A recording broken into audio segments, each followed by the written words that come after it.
На 8-м ранге ветки Германии представлены целых 4 модификации Леопарда 2, Леопард 2А5, 2А6, ПСО и 2А7. Геймплейно они друг от друга ничем не отличаются, но отличия в характеристиках у них есть. У всех леопардов калибр пушки 120 мм, на самом пушку у некоторых модификаций отличается, перезарядка составляет 6 секунд на топовом экипаже. У всех леопардов отличный угол вертикального наведения, минус 9 вниз и 20 вверх, а скорость поворота башни 40 градусов в секунду. Очень неприятной особенностью всех леопардов является невозможность нормально водить орудие, смотря назад. Пушка просто будет смотреть вверх, из-за чего я очень часто умирал. Броня здесь реально очень хорошая. По сути, пробиваются только казённика и НЛД, но можно рамбовать башню, повернув ее на 20-30 градусов вправо или влево, чтобы не подставлять казённик. Экипаж состоит из 4 человек, и из-за довольно большого пространства внутри танка ваншоты я ловил нечасто. Боевой квадка в первую очередь находится в задней части башни и составляет 16 снарядов, а остальная часть располагается в корпусе рядом с мехводом. Лично мне 16 снарядов на бой не хватает, поэтому я брал 21 снаряд.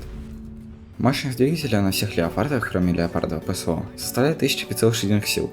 Максималка у всех, кроме 2.7, составляет 68 км в час вперед и 31 назад. Самым первым нас встречает леопард 2.5, это самая ранняя модификация. Стреляет лом ДМ-53 на 620 мм пробития. Урон лома по ощущениям очень хороший. Дымов на 16 штук, и это прекрасно. На танке установлен тепловизор, в оптике наводчика качество у него плохое, но в оптике командира вполне нормальное. Следующая модификация это Леопард 2.6. Про него сказать особо нечего. Это все тот же Леопард 2.5, но с удлиненным стволом. Благодаря этому у нас появился самый хороший БПС на топ-тире, который пробивает 650 мм. Дальше идет Леопард 2 ПСО. Танк примечателен своим внешним видом. Здесь установили дополнительные композитные экраны, благодаря чему различным БМП нас пробить сложнее.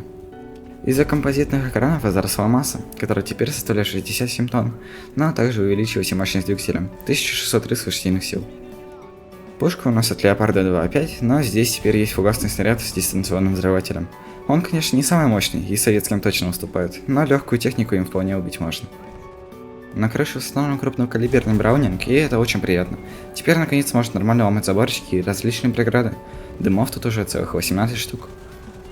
Тепловизор здесь такой же, как и на предыдущих модификациях. А еще здесь установлен бульдозерный отвал, но я им очень редко пользовался. И финальная модификация Леопард 2 на данный момент это Леопард 2.7. Пушка здесь как у Леопард 2.6, но тут уже добавлен такой же фугас, как и на ПСО. Тепловизор здесь отличного качества как у наводчика, так и у командира, и это просто замечательно. Дымов здесь всего 12 штук, но этого по-прежнему хватает. Подвижность здесь хуже, чем у других леопардов. Масса 66,5 тонн, двигатель на 1500 лошадиных сил, из-за чего мы хуже разгоняемся. Максимальная скорость вперед составляет 61 км в час, а назад 28 км в час. Массу можно уменьшить на 2,5 тонны, убрав противоминную защиту, но это на ваше усмотрение. Подводя итоги, могу сказать, что Леопарда 2 это очень комфортные топы. Они могут играть как на дальних, так и на близких дистанциях, для этого у них есть все. Главное это все правильно использовать. Меня также очень порадовала живучесть этих танков, но минус наведения башни назад меня реально очень сильно раздражал. Учитывайте это при игре на этих танках. Буду рад вашей поддержке. Всем добра и позитива. Пока-пока.